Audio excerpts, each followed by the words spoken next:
Police parade ground లో Nizamabad police commissioner P Sai Chaitanya IPS ఆధ్వర్యంలో 150 సంవత్సరాల వందే మాతరం గీతం వేడుకలు ఘనంగా నిర్వహించారు. ఈ సందర్భంగా పోలీస్ కమిషనర్ భారతమాత ఫోటోకు పూలమాలలు వేసిన అనంతరం మాట్లాడుతూ ఈ పదం మన ప్రతి భారతీయుడి గుండెల్లో దేశభక్తి జ్వాల రగిల్చే శక్తిని కలిగి ఉందని, బంకించంద్ర చటోపాధ్యాయ రచించిన ఈ గీతం 150 సంవత్సరాలు పూర్తి చేసుకున్న ఈ సందర్భం మనందరికీ గర్వకారణమని అన్నారు. ఈ గీతం మన స్వాతంత్ర సమరయోధులకు ప్రేరణగా నిలిచినట్లే నేటి తరం యువతకు దేశ ప్రేమ, కర్తవ్యనిష్ట, ఐక్యత అనే విలువలను స్ఫూర్తిగా అందిస్తుందన్నారు. ఈ మహోత్సవం సందర్భంగా మన దేశపు తల్లి భూమికి మనమందరము వందనం చేయాలన్నారు. వందే మాతరమని ఆలపించడం కేవలం ఒక గీతం పాడడం కాదు, అది మన తల్లి దేశానికి ఇచ్చే గౌరవప్రదమైన ప్రమాణమని కమిషనర్ తెలిపారు.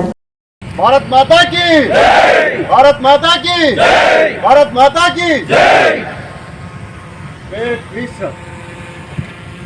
ఈ కార్యక్రమాన్ని ఉద్దేశించి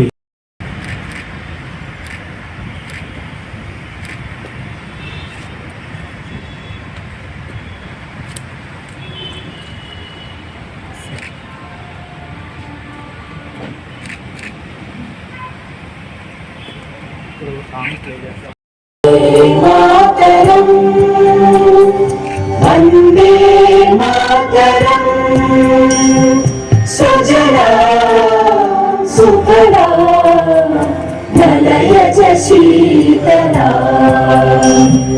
సస్య శ్యామలా మాతరం వందే మాతరం శుభ్రజ్యోత్స్నా పులకితయామినీ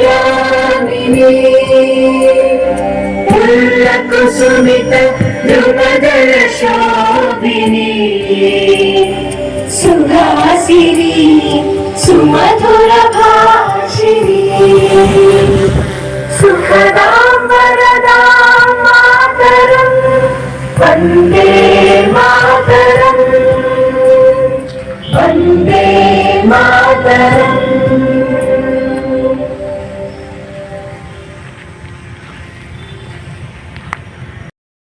గుడ్ మార్నింగ్.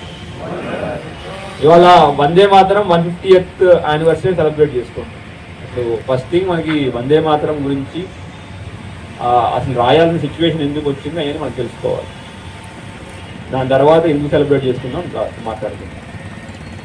వందే మాతరం రాసింది ఎవరు? బంకించంద్ర చటర్జీ. బంకించంద్ర చటర్జీ, అసలు పేరు Bankim Chandra Chattopadhyay. First Indian civil services officer from Bengal. Indian civil services, ఇప్పుడు ఐఏఎస్ ఎట్లా ఉంటుందో అప్పుడు 1860లో ఆయన first Indian civil service officers from Bengal ఏరియాలో. బెంగాల్ అంటే ఇప్పుడు వెస్ట్ బెంగాల్ కాదు, అప్పుడు బెంగాల్, బంగ్లాదేశ్ మొత్తం కలిపి పెద్ద బెంగాల్ ఉంటుంది, బెంగాల్ ప్రావిన్స్ అనేవాళ్ళు. ఆ ఏరియాకి మొట్టమొదటి civil services officer, Indian civil services officer అన్నమాట. బ్రిటిషర్స్ నుంచి ఎప్పటి నుంచో ఉండేవాళ్ళు, కానీ మొదటిసారి ఆయన సెలెక్ట్ అయ్యాడు. కానీ సెలెక్ట్ అయిన తర్వాత కూడా బ్రిటిషర్స్ టైంలో ఎట్లా ఉండేది, ఇండియన్స్ని సమానంగా చూసేవాళ్ళు కాదు. అయితే ఈయన గుర్రప్ప బగ్గి ఎక్కి వస్తున్నాడనే దాంట్లో ఒక ఇంగ్లీష్ ఎస్ఐ, ఒక ఆంగ్లేయుడు, ఎస్ఐ అయిన ఆంగ్లేయుడు ఒక ఇండియన్ తన ముందు గుర్రప్ప బగ్గి ఎట్లా ఎక్కుతాడని ఆయన్ని కొడతాడు.